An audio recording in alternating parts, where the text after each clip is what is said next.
Cotonou, il nous fait ici le point de sa mission. Le président Boni Yayi avait pris part au sommet extraordinaire de la communauté économique des États de l'Afrique centrale à cause du rôle qu'il a joué dans la recherche de solutions à la crise centrafricaine. On notait aussi parmi les membres de la mission dépêchée à Bangui pour porter aux nouvelles autorités centrafricaines les résultats du sommet de N'Djamena, le ministre béninois des Affaires étrangères, ainsi que des partenaires comme l'Union africaine, les Nations unies, l'Organisation internationale de la francophonie, l'Union européenne. Comment donc cette mission s'est déroulée suivant les propos du ministre Nassirou Bakou Arifari? La mission s'est rendue hier, 4 avril 2013, à Bangui et a rencontré le président Djotodia, je dirais celui qui a pris le pouvoir à Bangui au lendemain des événements que vous connaissez. Le message a été transmis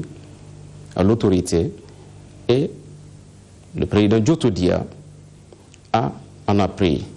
bonne note et il a déclaré, accepté et approuvé l'ensemble des propositions qui ont été faites.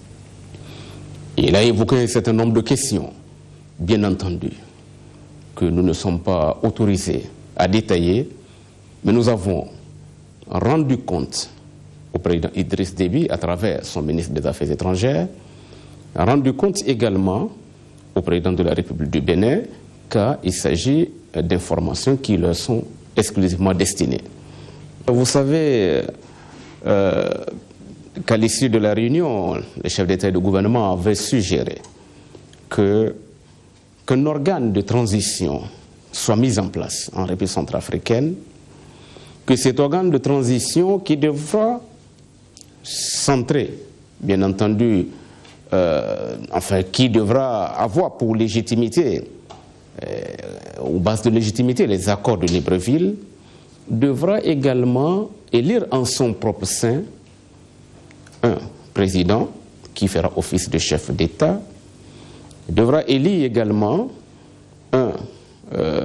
une personnalité qui va diriger un organe législatif et une autre personnalité pour diriger un organe constitutionnel, pour gérer la période transitoire. Je pense qu'il appartiendra aux forces vives de la nation centrafricaine de décider de la marche à suivre dans ce cadre. Et je pense que les autres aspects de cette mission vont être clarifiés beaucoup plus tard. Ce que je peux ajouter, c'est que la durée de la transition devra être réduite à 18 mois, maximum 24 mois. Je pense dans ce cadre, il n'y a pas a priori de problème. Et d'autres questions en suspens sur lesquelles vous permettrez que je n'entre pas dans les détails ont été abordées et que les autorités ont pris position et nous avons rendu compte, et je pense en temps opportun, beaucoup plus de détails seront donnés. Il est vrai, le Bénin a été sollicité par les États membres de la CEAC pour accueillir